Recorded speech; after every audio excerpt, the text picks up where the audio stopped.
안녕하세요. 저는 부산에 살고 있는 30대 이혼녀입니다.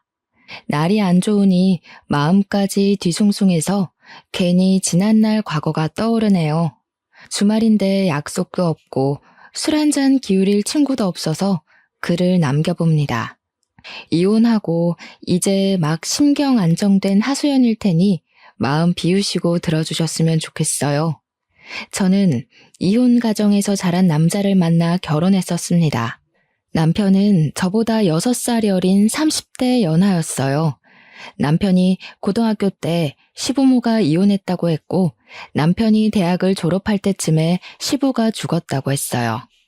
그 덕분에 시부의 자산이 남편에게 상속되었는데 그 돈으로 남편은 대학 졸업 후 식당 사업을 꾸렸다고 합니다. 시모랑 같이 살면서 남편이 벌어오는 수익으로 둘이 먹고 지냈다고 해요. 시모가 일을 한번 해본 적 없는 사람이라 시모한테는 오직 가진 집이 전부였고 남편한테 용돈 받고 나라에서 주는 노인연금도 받고 산다고 했습니다. 어찌 보면 이혼 가정이었던 것 치고 홀로 벌이하는 것 치고 잘 먹고 잘 살았다고 말할 수 있는 형편이었어요. 물론 깊은 내막을 보면 시모는 자기가 가지고 있는 집 말고는 남편에게 물려준 재산 같은 건 없는 사람이었습니다.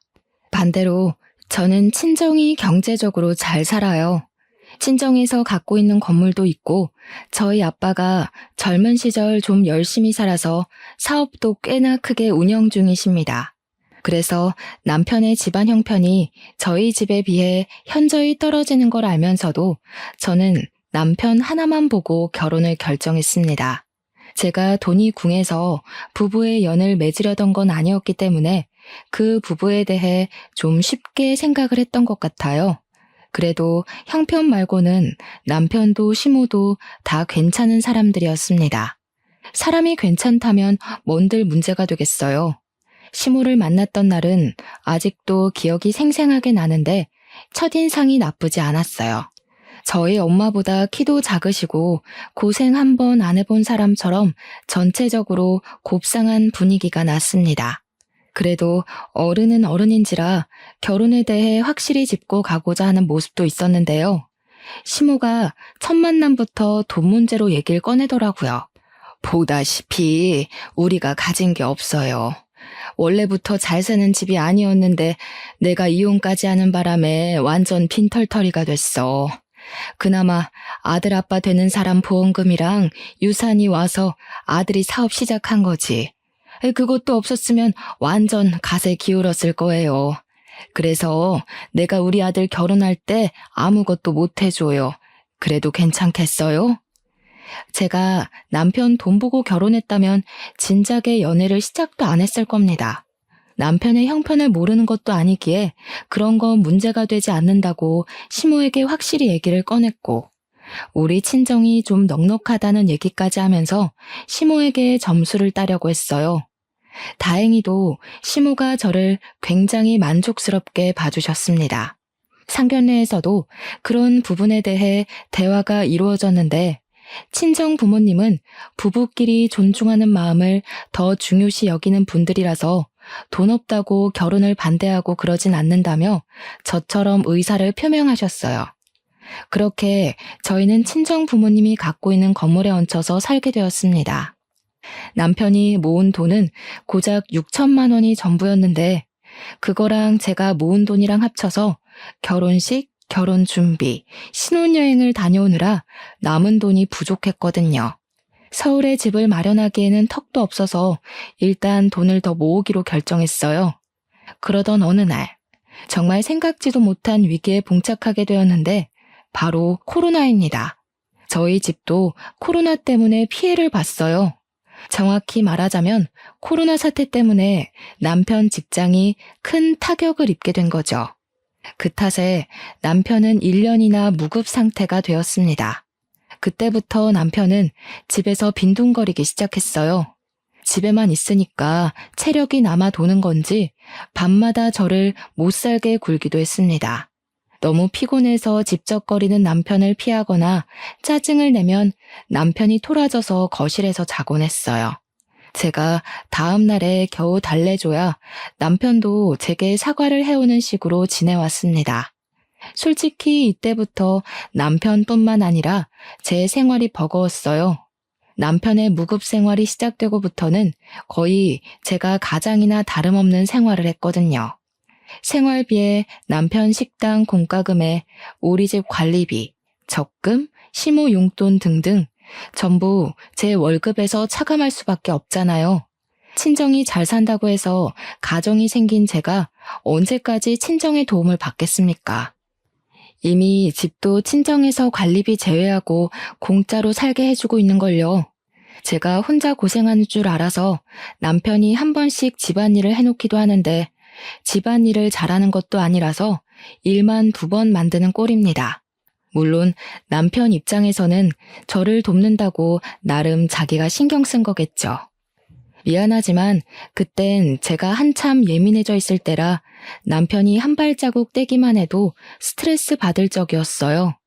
그렇다고 그걸 제가 지적하기도 미안한 상황이라 결국 아무 말도 못했습니다. 무엇보다 백수인 본인이 무급인 것에 제일 스트레스일 거잖아요. 남자는 돈 버는 걸로 자존심이 서고 꺾이고 한다는데 매일 집에만 있고 처가가 준 집에 얹혀 살고 처갓집이 챙겨주는 반찬 먹고 하면 얼마나 자존심 상하겠어요. 최대한 그런 남편의 입장을 이해해주고 싶어서 저는 화가 나도 억누르고 짜증을 냈다가도 제가 먼저 사과를 하고 그랬습니다. 그런데 어느 날엔 정말 철딱선이 없는 남편이 제대로 미운 적이 있었는데요. 남편이 갑자기 제게 아기를 갖자고 하는 거 아니겠어요? 저 살면서 돈 때문에 쪼들려 본 적은 결혼하고 처음이거든요. 우리 상황이 여의치 않은 거 저랑 남편이 제일 잘하는 상황인데 이 상황에 아이를 낳자니 이거 생각 없는 거 맞죠? 지금 우리가 애 만들 사정이야? 황당해서 웃음도 안 나오네. 우리 둘이서 생활하기도 빠듯한 돈으로 무슨 애를 낳아. 어머님한테도 서운하네. 어머님이야말로 내가 당신 대신 용돈 드리고 있는 거 알면서 어떻게 임신 얘기 쉽게 하실 수가 있어. 그렇긴 한데 엄마가 자꾸 닥달하잖아. 나도 엄마한테 다 설명했지. 지금 내가 돈 못 벌고 있어서 아기가 급한 게 아니라고.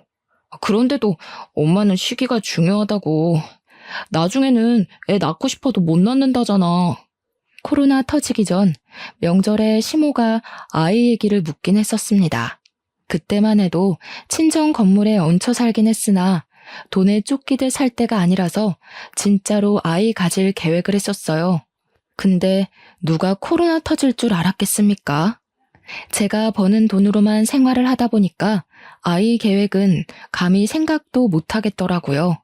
그래서 저는 생활이 나아지고 남편이 다시 사업 일으킬 때까지 미루려고 했어요. 그러나 코로나는 1년이 넘어도 잠잠해지긴커녕 더 박차를 가해 심해지기만 하더군요. 명절날 어디 가지도 못하게 뉴스까지 방송해주는 거 아닙니까? 그때는 남편이 일찍 문 닫기를 잘한 거라고 생각은 했지만 코로나가 끝이 있긴 할까? 그런 고민을 많이 했었어요. 어쨌든 그 시기에는 저희도 시댁이랑 바로 같은 건물에 살고 있는 친정조차 찾아가지 못했습니다. 친정에 전화드리고 시댁에도 안부 전화만 드렸었죠. 그때 시모가 제게 아이 얘기를 직접 했었는데요. 너도 나이가 있잖니. 이러다 좋은 세월 다 가겠어. 남들보다 늦게 출발했으면 얼른 서두를 생각을 해야지. 태평해도 너무 태평한 거 아니니? 다른 며느리들은 첫 임신 미뤄봤자 30대지만 너는 미루면 40이잖아. 네, 누구보다 제가 제일 잘 알죠. 그런데 아시다시피 저 혼자 벌이야 하잖아요. 제가 애 가지면 돈은 누가 벌어요? 어머님, 임신을 그렇게 쉽게 생각하시면 안 돼요. 옛날이야 낳고 보는 거였을지 몰라도 요즘은 형편 안 되면 안 낳아야 된다는 계산이 되는 시대라고요. 어머머, 그래서 지금 안 낳겠다는 거냐? 친정에 좀 산다면서 그런 게 뭔 걱정이니? 애 낳고 몸 회복될 때까지만 친정에 손 벌렸다가 다시 직장 복귀하면 되지. 너 일 가면 내가 애 봐주러 갈 수 있는 거고. 젊은 애들 같으면 빠릿빠릿하게 어른 도움 이용할 텐데 수더분한 것도 적당해야 이쁜 거야. 속 터져서야 원. 솔직히 너무 대책 없는 소리라고 생각했습니다. 그러니까 저더러 애 낳는 돈을 친정에 빌려서 얼른 출산하고 몸 괜찮아지면 다시 돈 벌어서 친정한테 갚아줘라. 그 소리잖아요. 어른들 도움을 이용하라는 것도 웃겼어요. 마치 현명한 척 말씀하시는데 어른 이용하는 며느리나 딸이 얼마나 영악한지 모르고 하는 소리 아닙니까? 실제로 그렇게 이용당하면 버르장머리 없다고 뒷말할 거면서. 물론 저 또한 애가 갖고 싶긴 했어요. 제 인생에서 애 없는 딩크의 삶은 생각해 본 적이 없거든요. 시모 말이 강압적이고 생각 없게 들리긴 했지만 자꾸 시기를 미루면 더 힘들어질 것 같은 생각은 들었습니다. 근데 이쯤에서 의문이었던 건 사실 저랑 남편은 결혼하고 단 한 번도 피임을 한 적이 없다는 거였어요. 그런데도 임신 소식이 없었다는 건 문제가 있다는 생각이 문득 들었습니다. 남편한테 아기 얘기를 하면서 피임 부분까지 물었더니 남편도 그 부분에서 의아해하긴 했어요. 저희는 평생 아이 계획이 없는 사람이 아니기 때문에 미래를 위해서 함께 산부인과를 가게 되었습니다. 검사를 했더니 조금 당황스러운 사실을 알게 되었어요.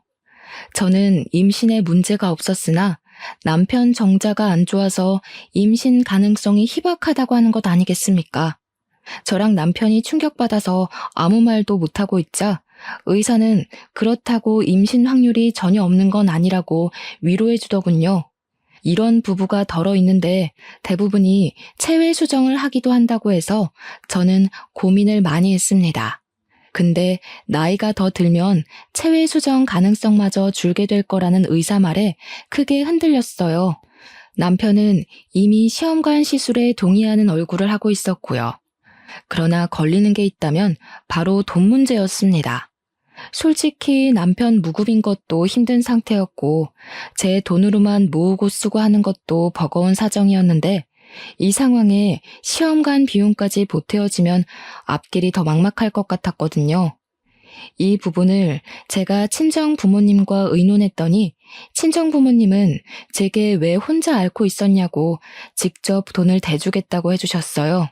이미 집도 혼수도 차도 친정 부모님의 손을 빌렸는데 시험관까지 부탁하는 것이 너무 죄송해서 차마 저만 결정을 못 내리고 있었습니다. 그 시점에 남편이 시모에게 제 사정을 얘기한 건지 시모한테서 연락이 왔는데요. 예, 애 낳으면 내가 돈 줄 테니까 시험관 그거 해라. 돈 때문에 고민하는 거라며. 뭘 그런 문제로 쓸데없이 시간 버리고 있어?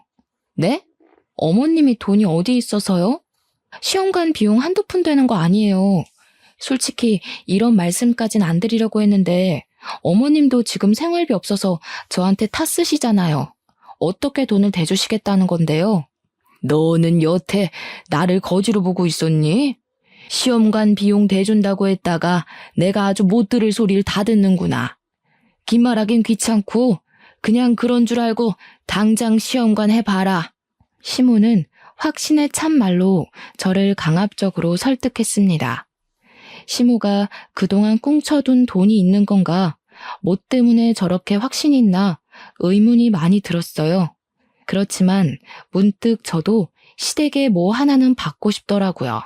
제 친구들은 시집 갈 때 시댁에서 집 해주거나 혼수를 받는다는데 저는 받은 게 없잖아요. 물론 남편 형편을 알고 제가 받아들였던 부분이기 때문에 따로 받고자 기대했던 건 아니지만 남편이 백수가 될 줄은 정말 몰랐거든요. 그렇다 보니까 사람 마음이라는 게 참 이기적으로 변하더라고요. 이제는 뭐가 되었든 저도 시댁 도움 좀 받아보고 싶었어요. 그래서 고민 끝에 시험관에 도전하기로 결정을 내렸습니다. 친정 부모님한테는 시모가 도와준다고 해서 따로 경제 지원은 받지 않았어요. 대신 친정 부모님이 제 곁에서 격려를 많이 해줬습니다. 음식이라든지 살림이라든지 직접 저희 집에 와서 도와줬어요. 시모는 진짜 돈만 해주고 코빼기도 안 나타나더라고요. 어쨌든 시모가 돈을 대주는 건 감사한 일이었으니 연락을 넣어 한 번씩 안부랑 감사 인사를 전했습니다. 물론 그마저도 전화는 안 돼서 문자로 했지만요. 양가 식구들 모두가 응원하던 저희 부부의 시험관 도전은 결코 쉬운 길이 아니었어요.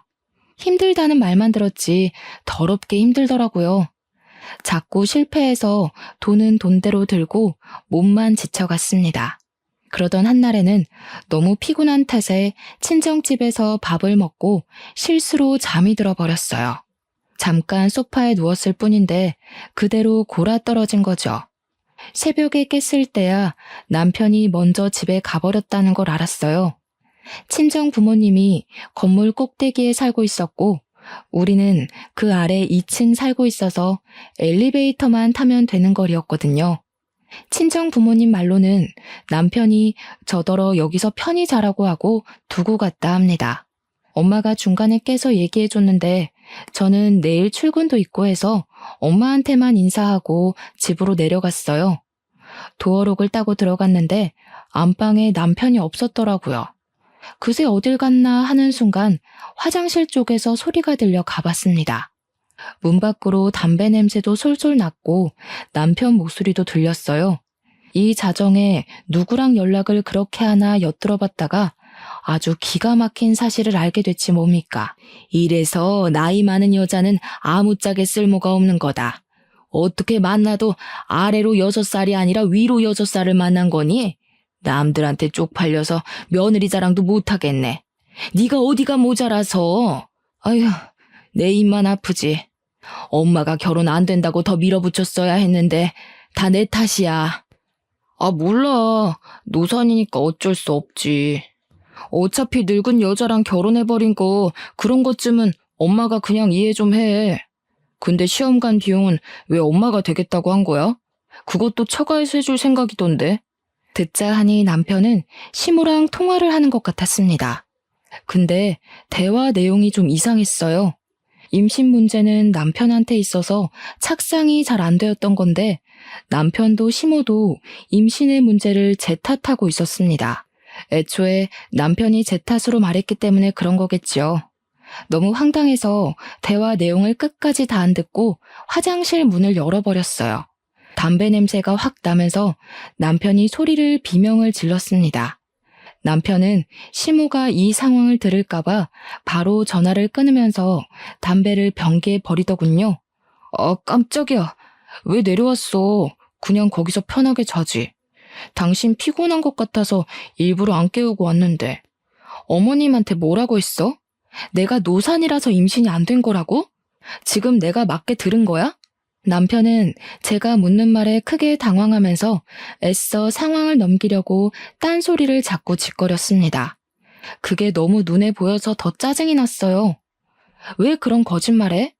그런 식으로 얘기하면 어머님이 당연히 내 문제인 줄 알잖아. 그렇게 내 탓처럼 얘기해버리면 어머님이 날 어떻게 생각하겠어? 지금 나 욕먹이려고 일부러 그러는 거야? 미안. 안 그래도 엄마가 나 백수라서 속상해하는데 나 때문에 임신까지 안 되는 거 알면 얼마나 더 마음 안 좋겠어. 어쩔 수 없었어. 진짜 미안해. 남편은 자기 엄마 걱정해서 거짓말을 했다는데 저는 그걸 이해해주기가 어려웠어요. 누가 효도를 이런 식으로 합니까? 왜 저를 욕먹이면서 효도하는 건지 모르겠더라고요. 제가 다시 시모한테 전화해봐야겠다고 폰을 들었는데 남편이 절대 못하게 제 폰을 뺏었습니다. 그러면서 자기 심정 좀 이해해달라고 되레 목청을 높이는 거 아니겠어요? 내가 이 정도 고개 숙였으면 당신도 작작해. 남편 자존심을 기어이 꺾어야겠어? 안 그래도 결혼 시작부터 내가 기세 확 꺾여서 들어왔는데. 우리 부모님이 당신한테 갑질을 했어? 뭘 했어? 당신이 백수라서 눈치 보는 것도 당신 몫이고 돈 못 모아서 친정 건물에 얹혀 사는 것도 당신이 감안해야 할 몫인 거야. 그렇게 억울하고 쪽팔리면 이 악물고 노력해서 먹고 살 궁리라도 하던가. 자기 혼자 자존심 다 깎아먹고 있으면서 누굴 탓해? 아, 그래, 잘났다. 너는 매번 그렇게 훈계질했어. 내가 네 자식이냐? 나 네 남편이야. 6살 많다고 자꾸 가르치려고 하지 말지. 그날 새벽에 남편이랑 한바탕 싸움을 한다고 새벽을 거의 다 보냈었어요. 그렇잖아도 스트레스가 이만저만 아닌데 남편까지 이상한 거짓말로 제 신경을 긁으니 심신안정이 중요한 시험관 시술이 계속 실패만 거듭했습니다. 저는 결국 3번의 시도 끝에 임신을 포기했어요. 친정 부모님은 제게 고생 많았다고 위로를 해준 반면 시모는 그날 제게 전화를 해 따져 물었습니다. 내가 돈을 얼마나 들였는데 그거 하나를 못 해내냐? 애 안 낳을 거면 우리 아들이랑 왜 결혼했니? 나이 많아서 노처녀 될 뻔한 거 구제해줬으면 빨리 애 낳아서 우리 집안 대를 이을 생각을 해야지. 돈 날로 먹을 작정이야? 제가 애 낳으려고 결혼한 거 아니잖아요. 저 충분히 노력했고 시험관도 한두 번이죠. 이젠 힘들어서 못하겠어요. 제가 어머님 돈 날로 먹은 걸로 보이세요?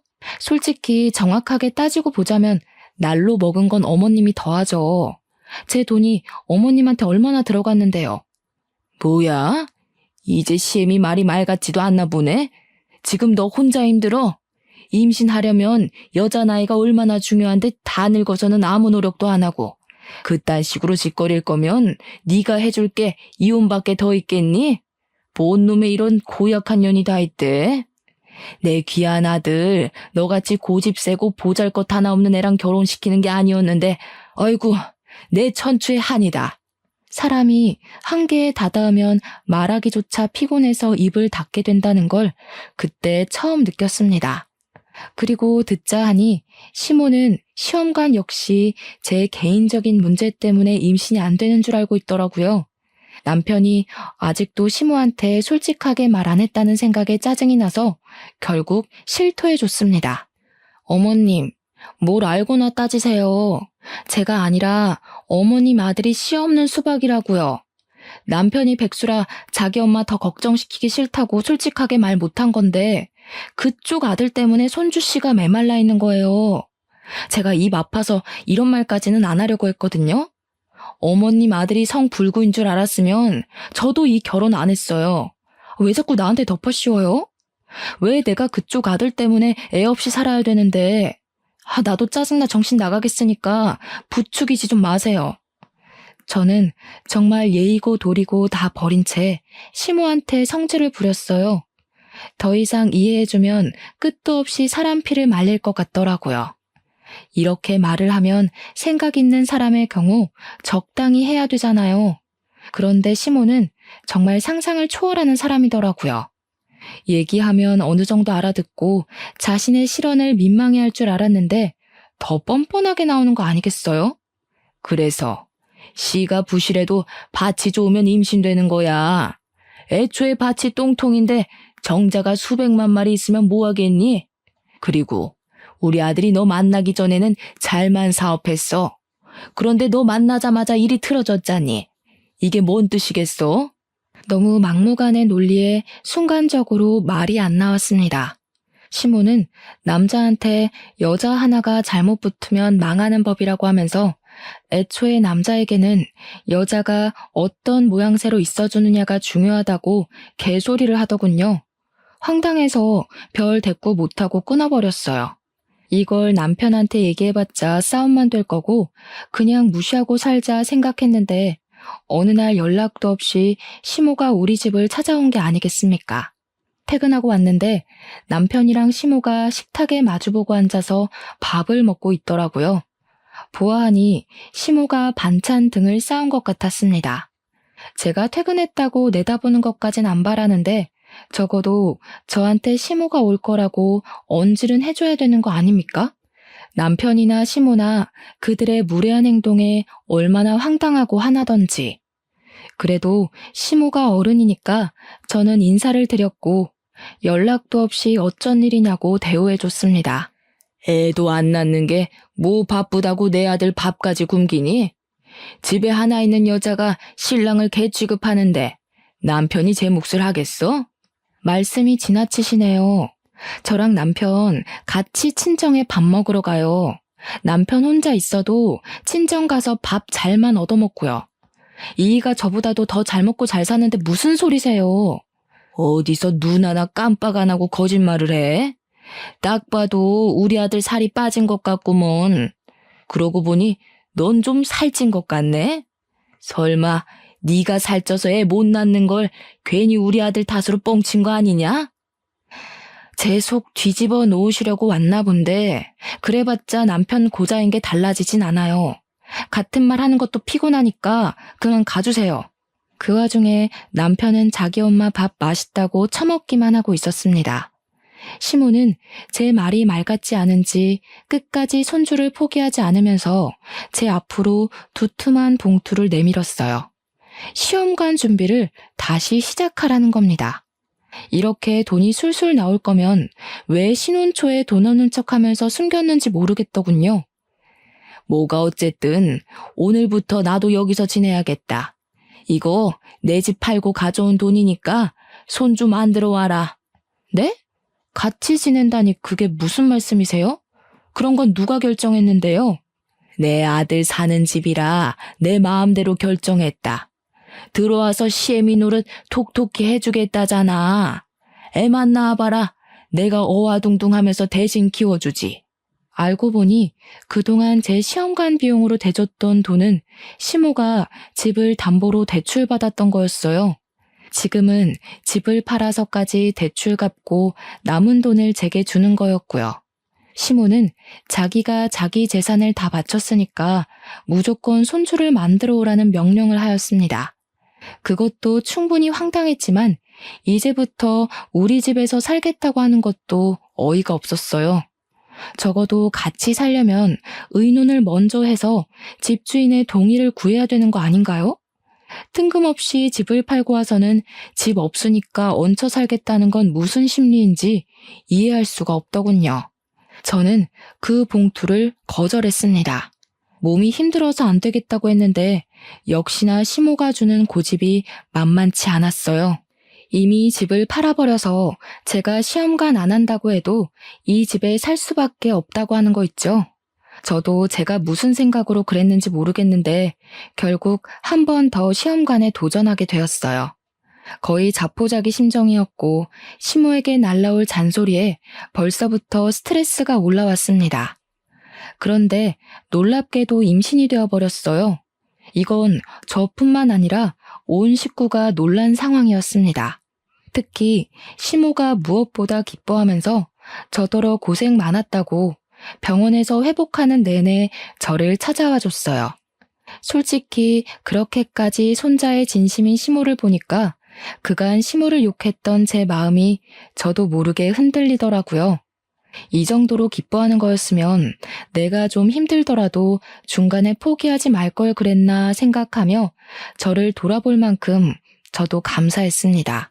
하지만 역시는 역시인 건지 산후조리까지 마치고 집에 갔더니 시모가 제게 황당한 경고를 하더군요. 앞으로 사돈집에서 내 손자 보고 싶다고 하면 무조건 나한테 허락받아라. 내 돈 들여서 생긴 손자잖니? 내 돈 아니었으면 어디 이 손자가 세상 밖을 나왔겠어? 무슨 일이 있어도 사돈 손에 애 맡기는 일은 없어야 돼. 누가 보면 아기를 애완동물처럼 비용 지불하고 산 줄 알겠어요. 시모 말이 말 같지 않아서 듣는 채 마는 채 했습니다. 그런데 시모가 정말로 우리 친정의 애를 보여주는 걸 아까워하더라고요.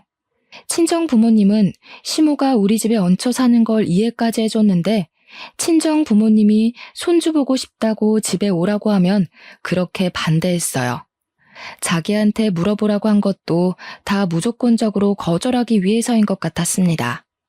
혹시라도 제가 몰래 아기를 데리고 친정에 갈까봐 얘기해달라고 한 거였나 봐요. 어느 날 주말에는 친정에 가서 손자 좀 안겨주고자 외출 준비를 했었어요. 친정엄마가 사주신 옷을 아들에게 입히고 있는데 갑자기 시모가 들이닥치더니 기저귀 바람인 아들을 냅다 안아버렸어요. 지금 사돈댁 가려는 거지? 왜 내 말대로 안 하냐? 내가 사돈댁 갈 거면 나한테 미리 말하라고 했잖아. 어머님, 유치하게 왜 이러세요? 어머님이 내주신 돈으로 시험관 한 건 맞지만 제 아이잖아요. 저희 부모님도 손주 보고 싶은 건 당연한 거예요.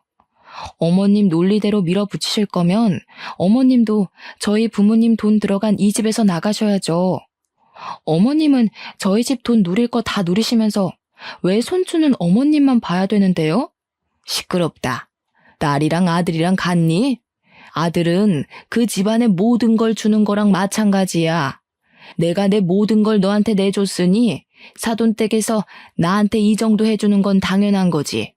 너 말 잘했다. 이참에 그만 사돈 건물에서 나가는 게 좋겠어. 사돈댁에서 집 하나 해줄 돈은 있지? 네 식구 살 집 좀 해달라고 해라. 내 돈으로 애 만들었으니까 그 정도는 해줘야 돼. 이때 남편이 생각이 있으면 중간 역할을 잘해줘야 하는데 자기 엄마 앞에서 가오를 잡고 싶은 건지 시모 편만 들더라고요. 그래, 제발 나가자. 나도 은근 처가에 눈치 보였어. 당신이 몰라서 그렇지 장인어른이랑 장모님이 매일 나한테 일 얘기하는데 얼마나 숨 막히는지 알아? 우리 엄마 아빠가 그랬다고? 다른 사람들은 그렇게 착각할지 몰라도 당신은 우리 부모님을 그런 식으로 말하면 안 되지. 친정에서 나 몰래 당신한테 용돈 꽂아준 거 내가 모를 줄 알았어? 뭐야, 장모님 진짜 웃기신다. 몰래 주는 거라고 해놓고 너한테 다 보고 들어가고 있었던 거야? 와, 믿을 사람 하나 없네. 이거 봐라. 이래도 내가 처가에서 찬밥 신세 아니야? 눈치 보여서 평소에 기죽어 살았다는 남편 말이 얼마나 웃겼는지 모릅니다. 진짜 찬밥 신세가 뭔지 모르나 봐요. 처가에서 오라고 말 안 해도 방문해서 밥 꼬박꼬박 챙겨 먹고 우리 엄마 설거지할 때 한 번을 손수 도와주겠다고 나선 적 없는 사람이 눈치가 보였다라니. 기죽었다는 사람이 슬리퍼 직직 끌고 가서 장모님 밥 주세요 할 수 있단 말인가요? 남편이란 작자는 너무 말이 안 통하는 사람이었고 대화를 하면 할수록 저까지 멍청해지는 것 같아서 참 할 말이 없었습니다. 사람이 분이 쌓이고 쌓이면 분노 이상으로 침착해지는 경향이 있는 것 같더라고요. 그들 꼬락서니를 보니 더 이상은 안 되겠다 싶어서 뭔가 해결점을 찾아야 할 것 같았어요. 아이도 생겼는데 더는 쓸데없는 사람들로부터 스트레스 받고는 못 살겠더라고요. 며칠 생각을 해보겠다고 한 뒤 저는 결단을 내렸고 부모님한테서 돈을 빌려 집을 알아보겠다고 말씀드렸습니다. 시모가 아주 신이 나서 손주를 안고 온갖 아양을 떨더군요. 그러면서 이런 집이 좋고 저런 집이 좋다고 저한테 보여주는 거 아니겠습니까? 이제야 네가 말이 좀 통하는구나. 이왕이면 여기랑 최대한 멀고 또 산이 보이는 곳이 좋겠다. 그런 데는 공기가 다르거든. 애 크는데도 굉장히 좋고. 그럼 나도. 이왕 돈 빌리는 거 나 사업장 리모델링 좀 하면 안 될까? 내가 저번에 장모님한테 은근슬쩍 말 던져보긴 했는데 장모님이 눈치가 없는 건지 말귀를 잘 못 알아들으시더라고. 당신이 잘 말해주면 도와주실 것 같은데? 두 사람의 뻔뻔한 망언에 열이 확 받쳤지만 다 참았습니다. 뭐든 부모님한테 물어보겠다고 하면서 그 화가 나는 상황을 대충 넘긴 채 저는 마음먹었던 계획들을 준비해 나갔어요. 그리고 제가 알아서 집을 매매했을 때 그들에게 이사갈 준비하자고 공표했고 실제 이삿집 센터 불러 짐을 다 빼버렸어요. 그 와중에도 시모랑 남편은 먼저 1층 트럭으로 이동해 차에 앉아 있었습니다. 이 순간까지도 일 안 하고 그저 몸만 편안하려고 하는 두 사람이 얼마나 꼴보기 싫었는지 몰라요. 두 사람의 짐만 밑에 있는 트럭으로 내려보내는 사이 저는 제 아들과 함께 그대로 본가에 올라갔습니다. 그리곤 아들을 친정 부모님 손에 맡긴 후 친정집으로 우리 집 혼수를 다 드렸어요. 남편이랑 시모가 타고 있는 트럭에 실린 물건은 제 것이 아닌 옷가지와 쓸모없는 가구, 버릴 예정이었던 생필품뿐이었어요. 저는 남편한테 전화해서 트럭에 다 못 타니까 먼저 출발하라 그랬고 도착하면 짐 좀 내려달라고 했습니다. 남편은 기세 좋게 자기한테 맡기라며 든든한 남자인 척 하더군요. 그렇게 떠나보낸 트럭을 보면서 저는 마지막 작별 인사를 고했네요. 그리고 한 60분 뒤였어요. 남편한테서 전화가 왔습니다. 여보, 여기 좀 이상한데? 오르막길 엄청 올라왔더니 이상한 초가집 앞에다가 내려줬어. 사고가 있는 것 같아서 물어봤는데 너한테 전화해보라는 말만 하네? 당신 지금 어디야? 초가집? 잘 갔네. 거기 맞아. 대충 그 안에 들어갈 물건들만 실어서 보냈는데 어때? 자연 친화적이고 좋지. 어머님도 산 보이는 곳에 가고 싶다 했잖아. 그래서 산 중턱에 있는 초가집으로 샀어. 당신이랑 당신 엄마는 이제 그곳에서 쭉 지내면 돼. 제가 계획했던 사실은 그들을 저 먼 곳에 내다 버리는 거였어요. 그동안 뻔뻔했던 시모랑 남편 태도에 참을 수 없을 만큼 화가 나서 결국 남편이랑 이혼해야겠다고 결심했거든요. 그 마음이 제가 이렇게 몰래 계획을 세우도록 만들었네요. 그래서 저는 그들 몰래 최대한 쓰러져가는 시골 초가집을 알아본 거였고, 형편없는 그들에게 너네들 수준이 딱 그 초가집에 살 수준이라는 걸 깨닫게 해주고 싶었습니다. 이혼 합의서랑 재산 분할 포기각서도 갔을 거야. 그 초가집마저 팔아서 위자료 토해내고 싶지 않으면 순순히 합의하는 게 좋을걸? 야, 제정신이야? 장난칠 게 따로 있지. 빨리 와. 우리 엄마 감기 걸려. 알았어. 그동안은 내가 잘못했어. 그러니까 그만 화 풀고 빨리 좀 오라고. 곧 있으면 해지는데 여기서 어떻게 자라는 거야? 에이, 누가 집까지 사주면서 장난을 치냐? 그리고 평생 거기서 살 건데 어떻게 자긴 뭘 어떻게 자. 지금부터라도 방 깨끗이 닦고 이불 깔아야지. 참, 조명이 없다더라. 오늘만 휴대폰 손전등 켜고 내일 슈퍼 가서 하나 사. 알아보니까 거기 한 20분 내려오면 슈퍼 하나 나온대. 수화기 너머로 남편의 쌍욕이 들렸습니다. 차마 제게 쏟아붓지는 못하고 수화기 떼고서 공중에다 대고 욕을 하는 것 같았어요. 살 구멍이 저밖에 없으니까 최대한 예의는 지키려나 보죠. 옆에서 시모가 왜 그러냐고 남편을 보채는 소리도 들렸는데 화풀이할 사람이 없던 남편은 괜히 시모한테도 성질을 내면서 짜증을 부리더군요.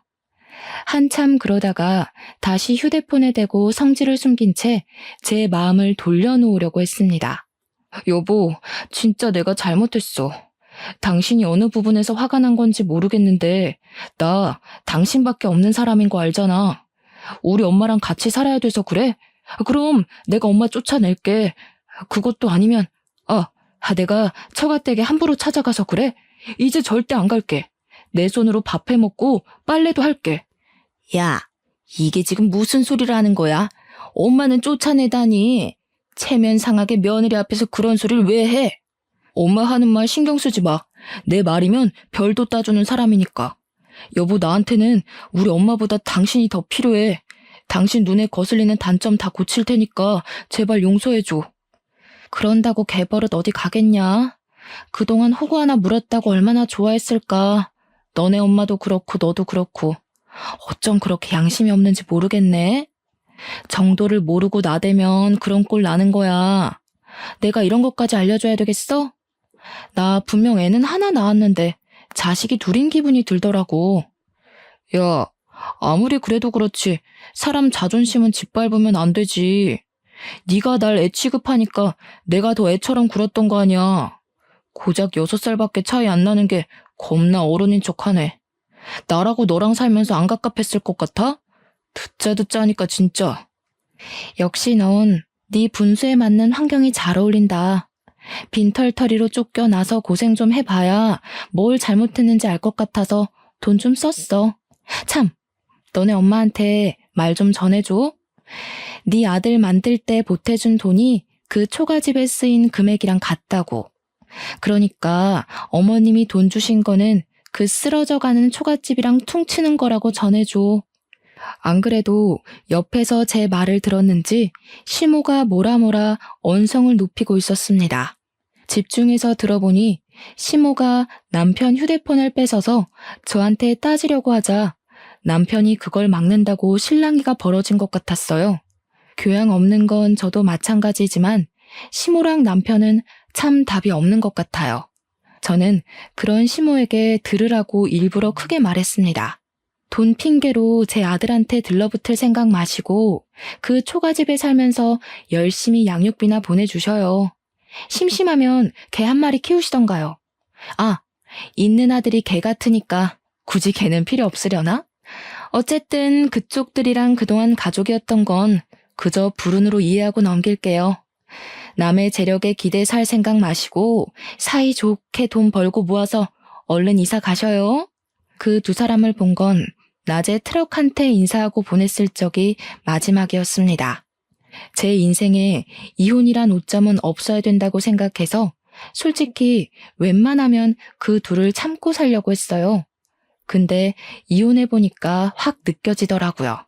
서류상의 이력과 사회적 편견은 남겠지만 적어도 집에 가기 싫진 않겠구나. 나도 집에서 쉴 수 있겠구나 하는 편안한 마음이 말입니다.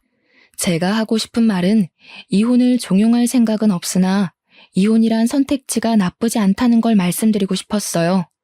어쨌든 그 두 사람을 떼어나고 난 후부터는 제 인생이 바로 오르막길을 타게 되었어요. 그런 와중에 딱 하나 문제가 있었는데요. 제 인생의 문제는 오직 시모랑 남편밖에 없거든요. 역시나 그 둘이 제 골치를 아프게 만들었는데 두 사람이서 저의 이혼 통보를 인정하지 못해 이혼 합의가 계속 미뤄지고 있었다는 겁니다. 제게 그들은 최대한 빨리 떨쳐버리고 싶었던 인연이었던지라 대충 끝낼 수 있는 합의 방향으로 가려고 했던 거거든요.